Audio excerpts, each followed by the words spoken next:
신경외과 심사부가 알려주는 얼굴 떨림증이나 3차 신경통 걸리지 않게 하는 예방법 그러니까요. 어떤 것이 있을까요? 궁금해요. 좀 죄송한데 우리가 시체말로 복골복입니다. 그래서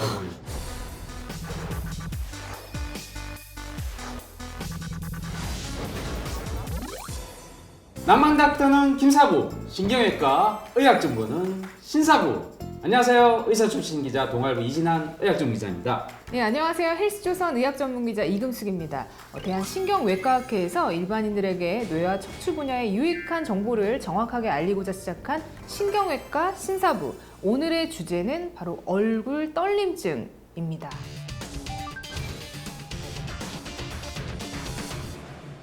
손은 떨려봤는데 네. 지금도 떨리고 있어요. 네. 워낙 긴장하다 보니 근데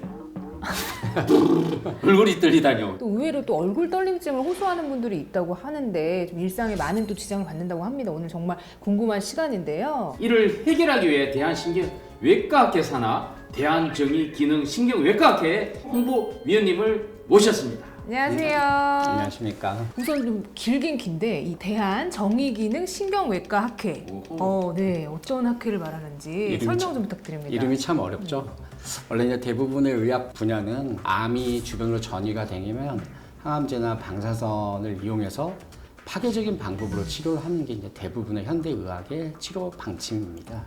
근데 정의기능신경외과 학회는 단순히 교정해주는 수술을 저희가 담당하고 있습니다. 그래서 주로 이제 파킨슨이나 손떨림, 그다음에 만성통증이나 암성통증 등 잘 치료가 되지 않아서 굉장히 고생하는 난치성 통증 환자, 우울증과 강박증 등 일상생활이 힘들 정도로 정신 활동이 떨어지는 환자들한테 저희가 치료를 제공하고 있습니다. 그러면 뭔가 파괴하거나 잘라내거나 이런 치료 방법은 아닌 좀 다른 방법으로 치료한다는 얘기인가요, 교수님? 그렇죠.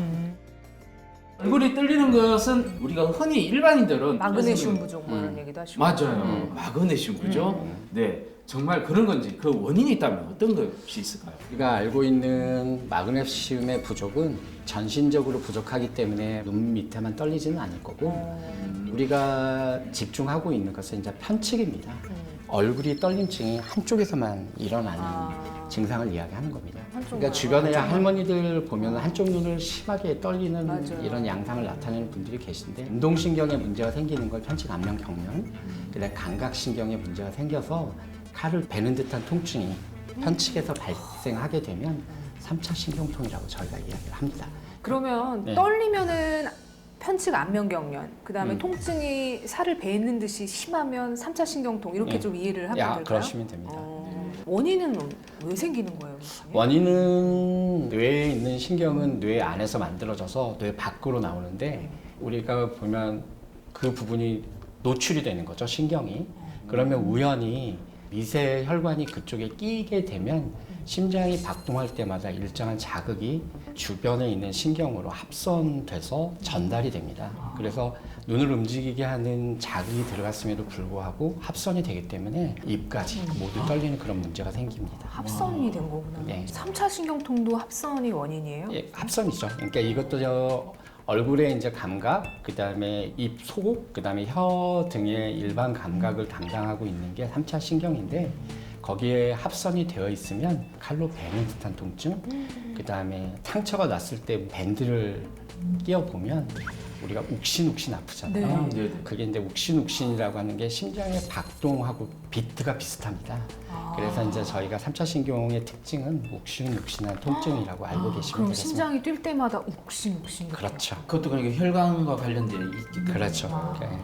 그리고 장판 위에 가구가 올려지면 장판이 눌려서 자죽이 많이 남게 되는 거잖아요. 그런 것처럼 시간의 경과함에 따라서 혈관이 신경을 많이 누르기 때문에 증상이 점점 심해지고 범위가 확대되는 특징이 있습니다.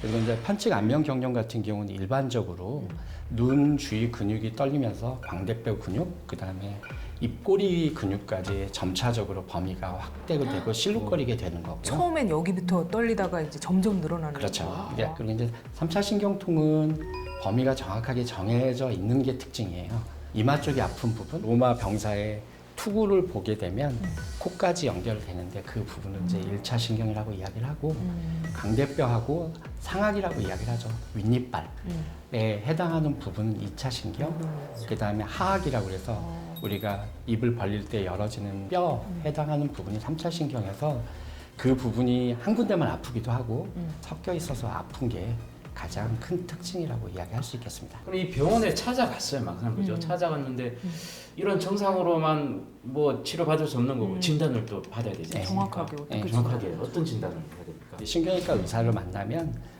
이걸 전공하고 있는 교수들은 정확하게 잡아냅니다. 하지만 이제 원인은 뇌 안에 있기 때문에 먼저 뇌 MRI를 찾아서 네. 미세 혈관이 그쪽에 누르고 있는지를 찾는 걸로 시작이 됩니다. 그 다음에 두 번째로는 이제 합선이 되어 있는지를 찾는 전기 생리 검사를 재활학과나 신경과의 도움을 받아서 확진을 내립니다. 그러면 근본적인 치료 방법인 미세 혈관 감압술이라는 걸 시행할 수 있게 되는 겁니다. 어떻게 치료를 해서 해결하는지. 우리나라는 이제 중풍이라고 해서 한의원이나 그다음 한방병원에 가서 침도 맞고 하는데 원인이 피부 바깥에 있는 게 아니라 뇌 안에 있어서 합선이 되는 거기 때문에 근본적으로 원인을 제거해 주는 게 맞습니다. 그래서 신경외과적인 수술이 필요하고 네. 그 신경외과적인 수술 이름이 미세혈관 감압술입니다. 합선된 부위에 눌리고 있는 혈관이 뭐 대동맥이나 이런 것처럼 큰 혈관이 아닌 작은 혈관이기 때문에 미세혈관을 신경에서 떨어뜨린다, 그러니까 분리시킨다 해서 이름이 좀 많이 어렵지만 미세혈관 감압술을 시행을 해야 되고요.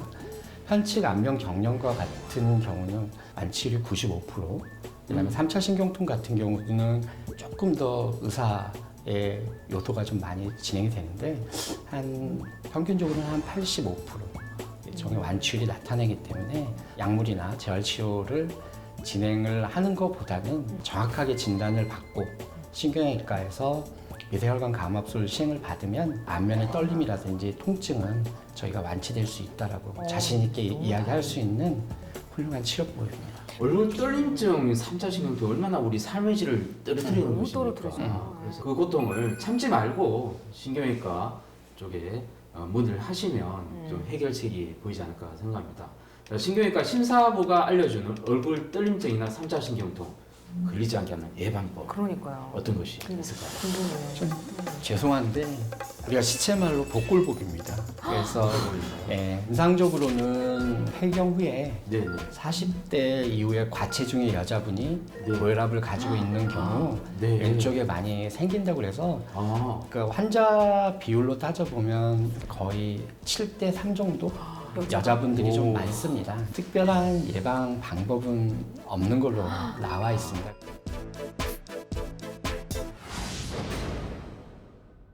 대한신경외과학회에서 야심차게 준비한 신경외과 신사부. 오늘은 얼굴 떨림증과 3차 신경통이 생겼을 때 해결 방법에 대해서 자세히 알아봤습니다.